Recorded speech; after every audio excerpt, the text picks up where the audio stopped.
जादुई घास का घर और ब्राइडल लहंगा। बहुत समय पहले की बात है। रायपुर में श्रुति नाम की एक लड़की अपने माता पिता के साथ रहती थी।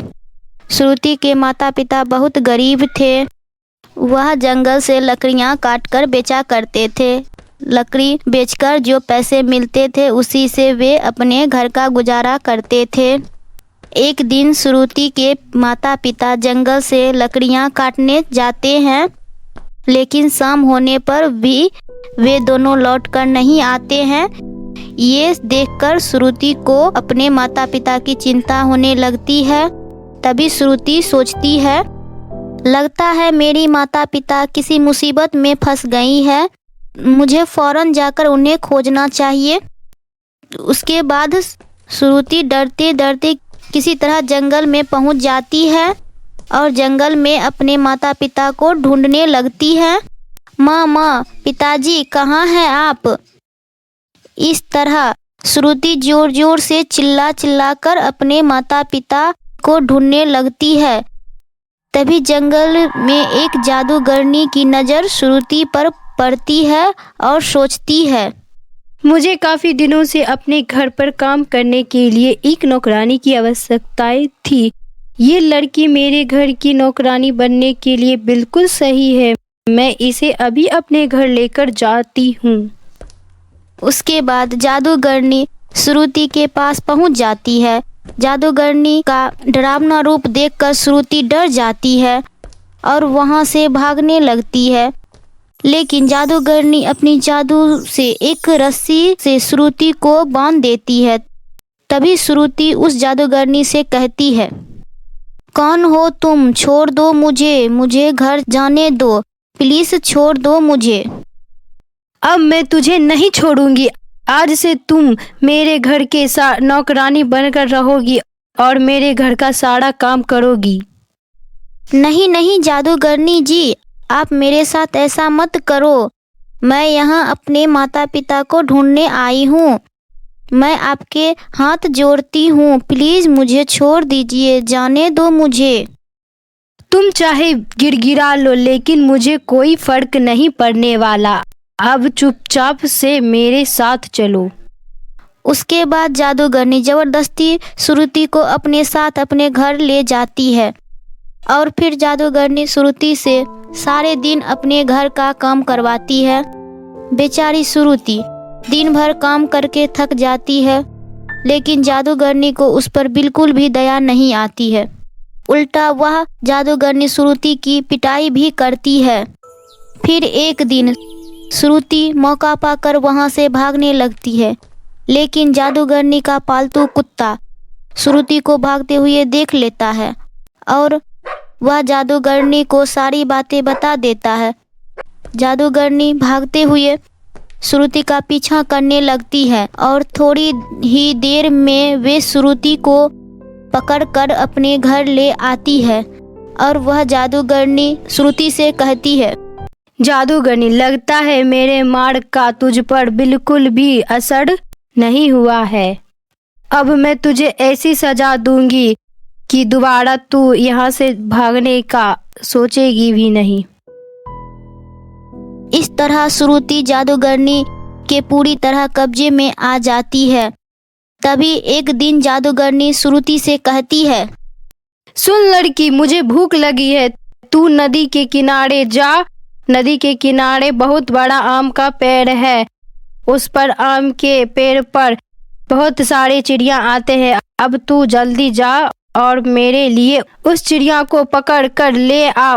उसके बाद मैं बहुत खुशी से सारे चिड़िया को खाऊंगी। इतना बोलकर जादूगरनी वहां से चली जाती है और श्रुति चिड़िया को पकड़ने के लिए नदी किनारे पहुंच जाती है। लेकिन तभी अचानक श्रुति पर एक शेर हमला कर देता है और श्रुति अपने जान बचाने के लिए वहां से भागने की कोशिश करने लगती है, लेकिन एक पैर कटा होने के कारण श्रुति भाग नहीं पाती है और वही गिर जाती है। श्रुति को गिरा देखकर शेर श्रुति को खाने के लिए आगे आगे बढ़ने लगता है, लेकिन जैसे ही शेर श्रुति को खाने की कोशिश करता है, तभी वहाँ पर एक सुंदर परी प्रकट हो जाती है। सुंदर परी अपनी जादू से शेर को भगा देती है। श्रुति का एक पैर कटा होता है, जिसे देखकर सुंदर परी को श्रुति पर दया आ जाती है। उसके बाद सुंदर परी श्रुति से सारी सच्चाई पूछती है और श्रुति सुंदर परी की दुष्ट जादूगरनी की सारी बातें बता देती है।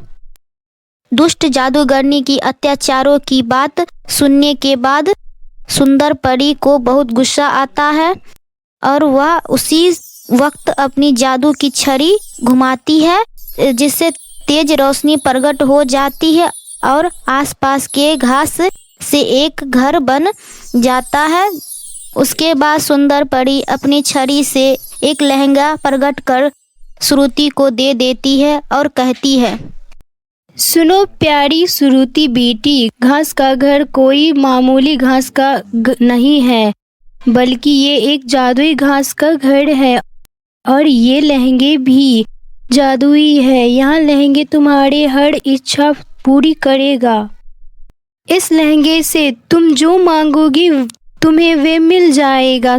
सबसे पहले तुम इस जादुई घास के लहंगे को पहन लो और जाओ उस दुष्ट जादूगरनी से अपना हिसाब बराबर कर लो।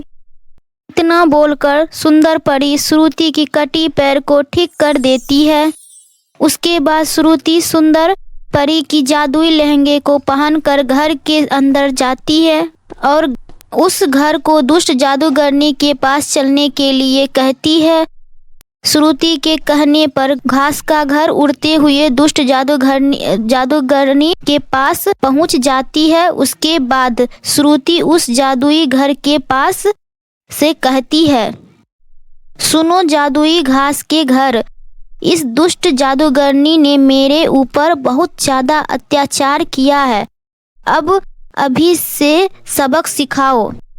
श्रुति की इतना कहते ही उस जादुई घास के घर से एक बड़ी सी तलवार निकल कर आती है और वे दुष्ट जादूगरनी पर हमला कर देती है और दुष्ट जादूगरनी को कुछ भी करने का मौका नहीं मिलता है। देखते ही देखते वे तलवार दुष्ट जादूगरनी को मार देती है। फिर थोड़ी देर बाद उस जादुई घास के घर से एक आवाज आती है, मैंने इस दुष्ट जादूगरनी को मार दिया है, अब तुम बताओ अब मैं तुम्हारी और क्या मदद कर सकती हूँ। श्रुति, हे जादुई घास के घर, मैं अपने माता पिता से मिलना चाहती हूँ, क्या आप मुझे उनसे मिलवा सकती हो? प्लीज आप मुझे उनके पास ले चलो। उसके बाद वह जादुई घास का घर हवा में उड़ता हुआ उस एक गांव में पहुंच जाता है। उसके बाद श्रुति को उसके माता पिता दिखाई देती है। अपने माता पिता को देखकर श्रुति बहुत खुश होती है और गले लग जाती है। उसके बाद उसके माता पिता श्रुति से उनके दूर होने की सारी बातें बताते हैं और फिर श्रुति अपने माता पिता के साथ उस जादुई घास के घर के अंदर जाती है और वह जादुई घास का घर उड़ते हुए श्रुति के गांव पहुंच जाती है। इस तरह श्रुति फिर से अपने माता पिता के साथ सुंदर परी की दी हुई जादुई घास के घर और लहंगे को पहनकर रहने लगती है। तो मेरे प्यारे दोस्तों, कैसी लगी आपको मेरी ये प्यारी कहानी? हमें कमेंट करके ज़रूर बताएं। अगर आपको हमारी ये कहानी पसंद आई है तो हमारे चैनल को सब्सक्राइब कर बेल आइकन दबाना ना भूलें। फिर मिलती हूँ अगली वीडियो में। बाय बाय दोस्तों।